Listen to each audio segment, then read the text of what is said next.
결혼을 앞두고 있던 31살 여자입니다. 대학 생활 중 교수님의 추천 덕분에 조건이 괜찮은 회사에서 좋은 조건으로 남들보다 일찍부터 일을 시작할 수 있었습니다. 일이 바쁘다 보니 돈 쓸 시간도 없어 통장에 돈이 차곡차곡 쌓이더라고요. 하루하루 일에 지치고 피곤했지만 매일같이 불어나는 돈을 보면서 힘든 것도 있고 열심히 살았습니다.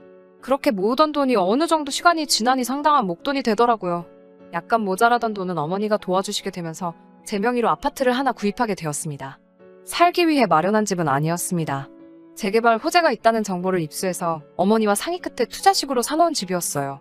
저는 여전히 회사 근처에 있는 월세방에서 출퇴근을 하고 있고 제가 산 집은 사실 회사에서도 거리가 상당히 먼 편이기 때문에 애초에 거주 목적으로 구매한 집은 아니었습니다. 집을 산 지도 아직 몇 년이나 지났는데 호재만 그대로 있고 재개발은 되지 않았습니다. 대신 집값이 엄청나게 많이 올라 있는 상태예요. 제가 샀을 때와 비교해서 벌써 2억 5천이나 상승해버렸습니다. 결혼을 앞두고 있던 남자친구한테는 제가 아파트를 가지고 있다는 사실을 숨겼어요. 앞으로 어떻게 될지도 모르는데 제가 가진 재산들을 벌써부터 오픈할 필요가 없다고 생각했거든요. 이기적이라고 보실 수도 있겠지만 요즘 안 그래도 결혼 조건 때문에 말이 많다 보니 저도 조심하게 되더라고요. 다행스럽게도 남자친구는 제가 가진 것은 아무것도 보지 않고 오직 저라는 사람 하나만 보고 저에게 청혼을 해왔습니다. 저는 기쁘게 남자친구의 청혼을 받아들였고 남자친구가 결혼 준비를 위해 모아놓은 조건들을 먼저 제게 오픈하고 나서 저도 제가 아파트를 보유하고 있다는 사실을 알려줬습니다. 오히려 남자친구는 제가 제 명의로 아파트를 하나 보유하고 있다는 사실에 부담스러워했어요. 신혼집은 예비시댁에서 해주기로 했는데 그 아파트를 예비신랑의 명의로 해놓는 대신에 제 소유의 아파트도 똑같이 공동명의로 하지 않고 그대로 제 명의로 남겨두기로 했습니다. 제 명의의 아파트는 제 직장에서도 남자친구 직장에서도 거리가 상당히 되는지라 거기서 살면서 출퇴근하기에는 무리가 있었고 재개발을 앞두고 있는 구축 아파트인지라 주차장도 협소해서 두 사람 앞으로 자가용을 한 대씩 사는 것보다 차라리 새 신혼집을 구하는 게 오히려 경제적이겠더라고요. 그렇게 이런저런 조건들을 조율해가며 저도 꽃피는 5월에 신부가 되기만을 기다리고 있었습니다. 남편에게는 누나가 한 명 있습니다. 저한테는 신우가 될 사람이고 남편과는 1살, 저와는 3살이 차이가 납니다. 예비 신우는 저와 남자친구가 연애를 하던 중에 결혼을 하게 되었고 남자친구와 결혼식도 같이 다녀왔었습니다. 그때는 남자친구가 저에게 청혼하기 전이었어요. 예비 신우가 결혼할 때까지는 전혀 모르는 사이였는데 결혼식 이후로 몇 번 만나게 되면서 신우와 자주 시간을 보내게 되었습니다. 성격이 서글서글하고 친근하니 굉장히 좋더라고요. 제가 외동으로 자라서 그런지 언니가 있으면 참 좋았겠다는 생각이 들었는데 시언니이기는 하지만 성격이 잘 맞으니 정말 언니가 새로 하나 생긴 것 같았습니다.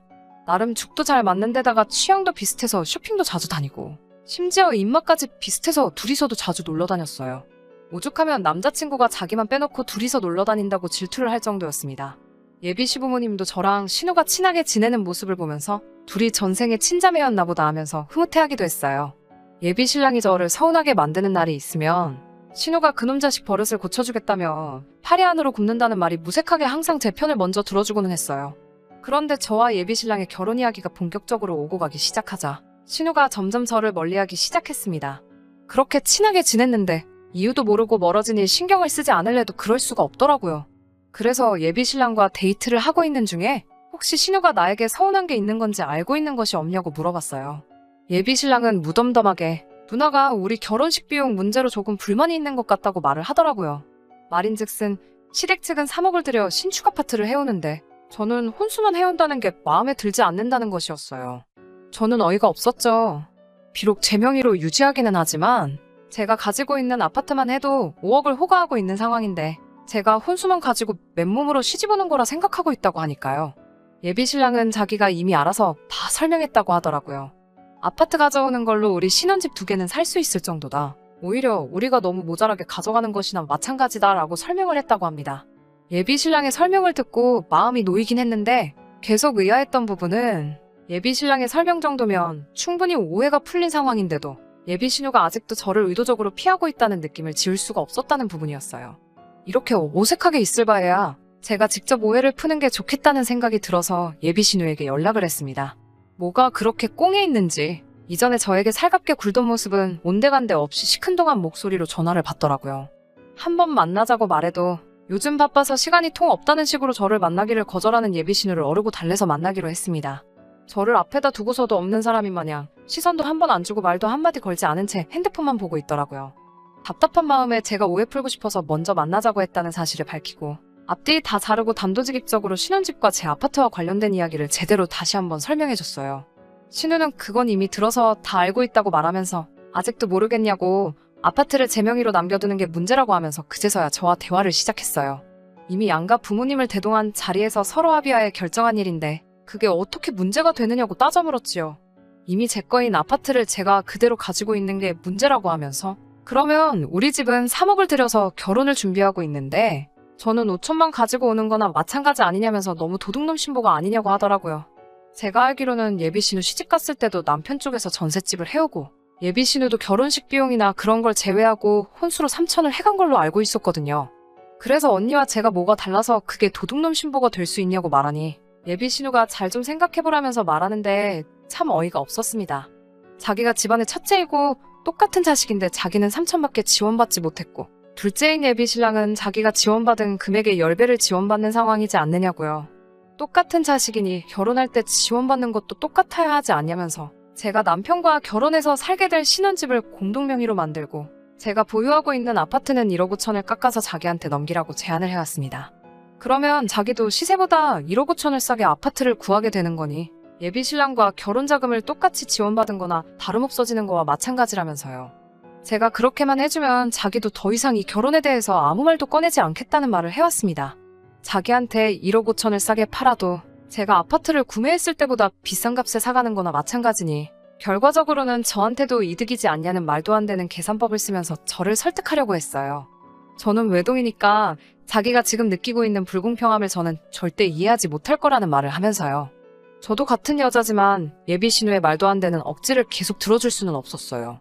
의견이 좀처럼 좁혀지지도 않고 따지고 보면 신우가 계속해서 억지를 부리고 있는 상황이고 이걸 가지고 더 이야기를 해야 할 가치도 없는 것 같아. 이건 이미 양가 어른들의 합의가 끝난 일이고 그렇게 하고 싶은 생각도 없다고 못을 받고 자리에서 일어났습니다. 신우와 헤어지고 나서 예비신랑하고 통화를 해서 이 사실을 전부 다 말해줬어요. 예비신랑도 도대체 신우가 무슨 생각을 가지고 있는지 이해를 못하겠다고 하더라고요. 본인이 잘 말해볼 테니 너무 걱정하지 말라는 말 한마디 듣고 전화를 끝냈습니다. 그날 저녁에 예비씨 어머니한테서 전화가 왔어요.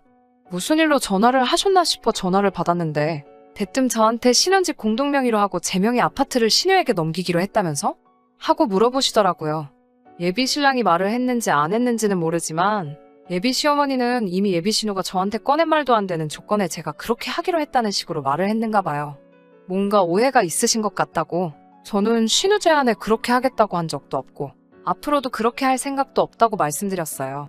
예비시어머니는 실망스럽다는 말투로 그러냐? 하고 대답하셨어요. 잠깐 조용히 계시다가 그러지 말고 그냥 아파트를 신우에게 넘기라고 이번엔 시어머니가 나서서 저를 회유하려 드시더군요. 제 다른 것도 참 마음에 들었지만 무엇보다 신우와 제가 서로 친자매처럼 사이좋게 지내는 모습이 좋아 결혼을 허락한 거나 마찬가지라고 하시면서 제가 억지 부리고 있는 것 때문에 남매가 의가 상하는 것 같아서 마음이 아프다는 말로 시작을 하셨습니다. 신혼집을 공동명의로 돌리면 되지 않느냐. 그렇게 되면 너도 따지고 보면 손해보는 거 하나도 없는 거고 요즘 경기에 집도 잘 안 나가는데 산다는 사람 있을 때 후딱 넘겨버리는 게 돈 버는 거다. 아파트 판 돈을 내놓으라는 것도 아니고 팔고 난 돈은 전부 네 거 하면 되는 건데 가족끼리 뭐가 아쉬워서 그걸 가지고 치사하게 굴고 그러냐고요. 집값 오른 것만 따지면 결과적으로 제가 돈 번 거나 마찬가지라는 똑같은 소리를 하고 있더군요. 아는 사람끼리 원래 돕고 사는 거라고 지금이야 돈 얼마 손해보는 것 같아 아까운 마음이 들기도 하겠지만 그 복이 다 나중에 저한테 들어올 거고 어차피 결혼해도 거기에 살지도 않을 건데 뭐하러 요즘 같은 시대에 집을 두 채나 가지고 있느냐. 자꾸 욕심부려봐야 좋을 거 하나도 없다. 뭐 이런 식으로요. 제가 아파트를 살 때 저희 집에서 일부 도와준 부분이 있기는 하지만 이미 예비신랑을 만나기 전부터 제 소유였던 아파트이기도 했고 아직 재개발도 시작되지 않아 아직도 투자 가치가 충분히 있는 아파트인데 신우에게는 물론 그 누구에게도 헐값에 넘길 생각도 없고 꼭 그래야만 한다면 그냥 이 결혼은 없던 걸로 하겠습니다. 죄송합니다. 하고 전화를 끊었어요.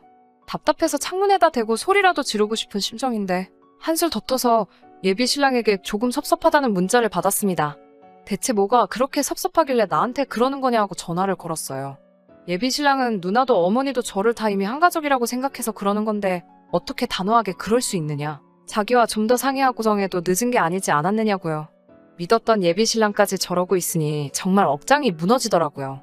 어머니도 저를 너무 계산적인 사람이라고 하고 신우까지 가세해서 그런 사람인 줄 몰랐는데 완전 사람 잘못 봤다고 하고 있으니 자기가 나서서 해결하려고 해도 어쩔 도리가 없다고 합니다.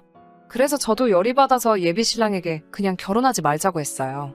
결혼했다가는 나를 완전 봉으로 보는 시가족들 등살에 제 성격까지 버릴 것 같아 더는 못하겠다고 말했습니다.